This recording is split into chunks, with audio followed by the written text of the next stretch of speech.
DoorDash is actually sitting out Super Bowl 60, and they've had like huge campaigns in the past. Their Mhm. last ad campaign actually won like the big award at Cannes last year, like $500,000 Wow. prize. Yeah. Really incredible. So they're actually skipping the Super Bowl, and they're really going to focus on social campaigns around the game.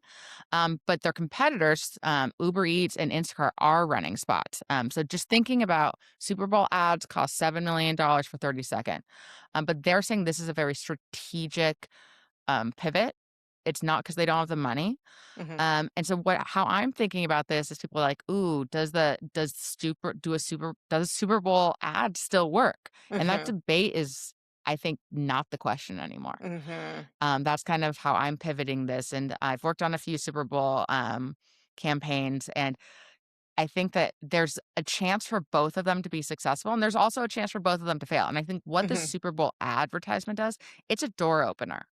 It's really saying like, "Hey, we have this ad and we know that like you are going to know it exists." Not to say that it's going to go viral, not going to say Mhm. anything else, but it opens the door to conversation.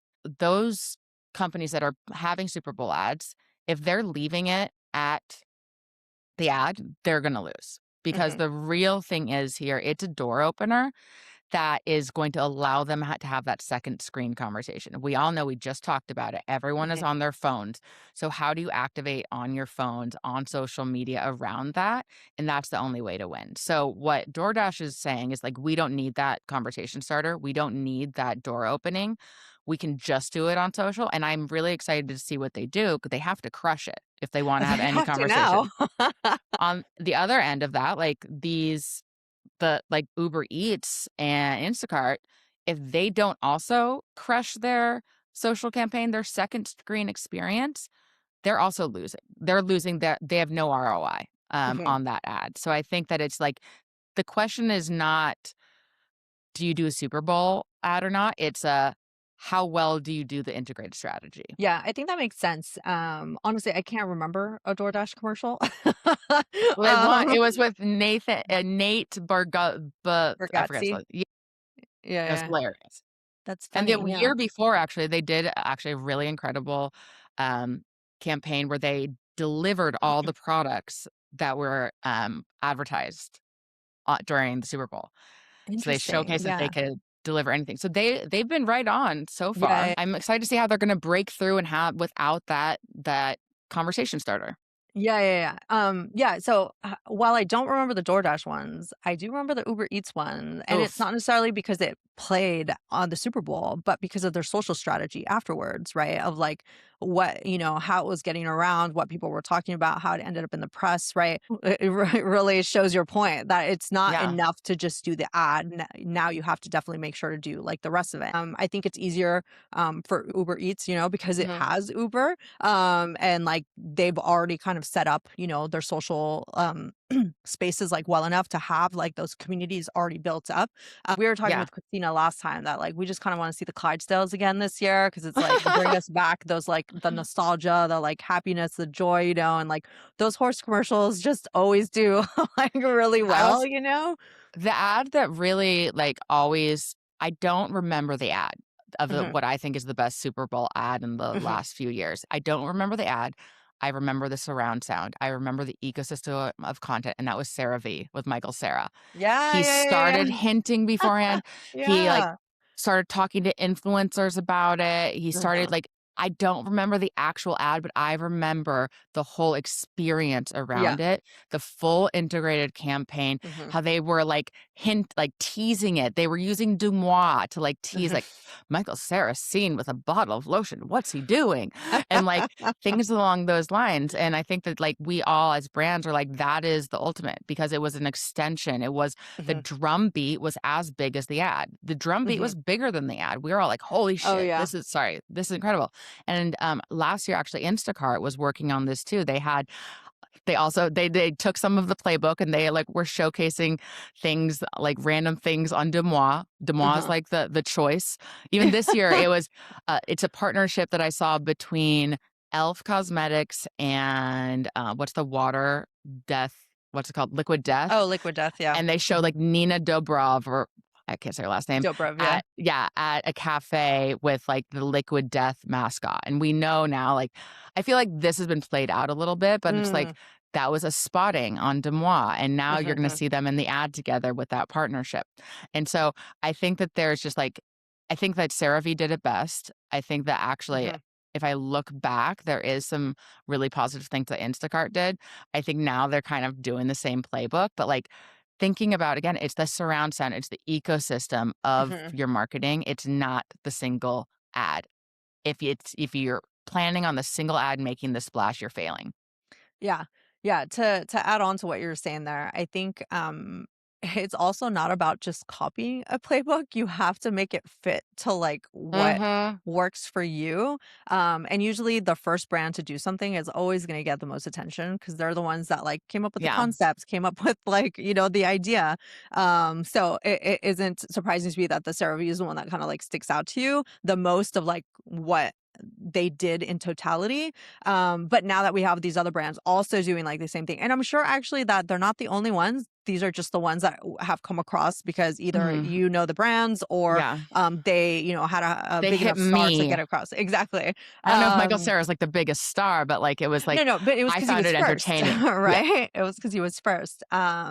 And then, also, I think that was also a lot because, he doesn't really do ads, right? So it was like the Mm. first time, like, what is Now he going on does. here, you know? Well, yeah, now he does, yeah. Probably has a kid now, you know? Yeah, he's gotta make that money. You don't wanna just copy the playbook. How are you making it work for you, right? I find best is, like, how can you steal from other, like, industries that are doing something that you wanna do, so that it doesn't look like you're taking it from, like, your own industry? Because most of the people still know that. So one of the best examples I think of this is we saw, the, Severance Grand Central Station, like, Mhm. experiential marketing campaign with, like, the employees in the glass box. Yeah. Then, a few months later, we saw Ramp do this with like the CFO in a box, right? So it was a Yeah. similar concept of like he's in the office, he's doing the work for the day. It's like right in the middle of like New York, and people were coming out to come like videotape it and see it. But the reason why it worked is because it hadn't been done in tech. Nobody had done like that similar concept. Mhm. So like it was brand new, and so you had that whimsy, and like that's why it's like I touch on that a lot. It's like what ideas can we be taking from like movies and like what's happening there Yeah. to like try to market that within like the tech industry, which also has a lot of money to play with, right? And that's one of the things that I found like, super cool was that like instead of spending the 7 million for a Super Bowl ad, Ramp decided to spend, however many amount. They actually haven't said how much it costs, but I would imagine it'd be a lot to like rent the space, rent the actor, set Mhm. up the whole thing.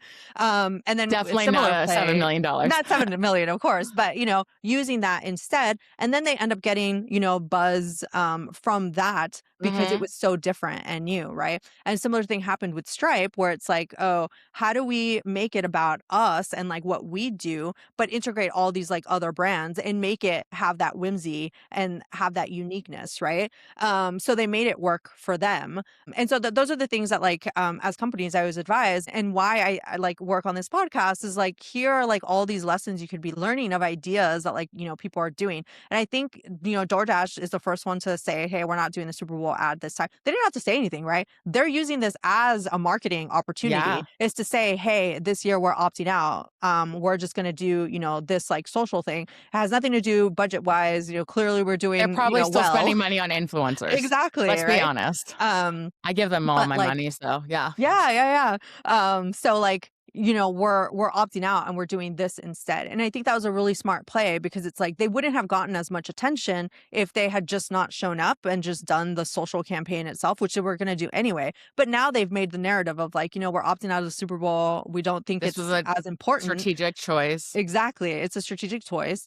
Now we have people waiting to see what they're going to do instead, right? Like, because Yeah. now I'll be paying attention. But they are going to have to hit the mark because if they don't hit the mark, like, then all of this would have been for naught, right? So, And they are still gonna I mean, hopefully, I hope that Instacart and Uber don't flub this, but, like, they're still gonna be competing yeah. in the second screen with these companies, so any of them can fail, any of them can succeed, and I'm just, like, Hmm. really excited to see, like, how they think of the multi-platform.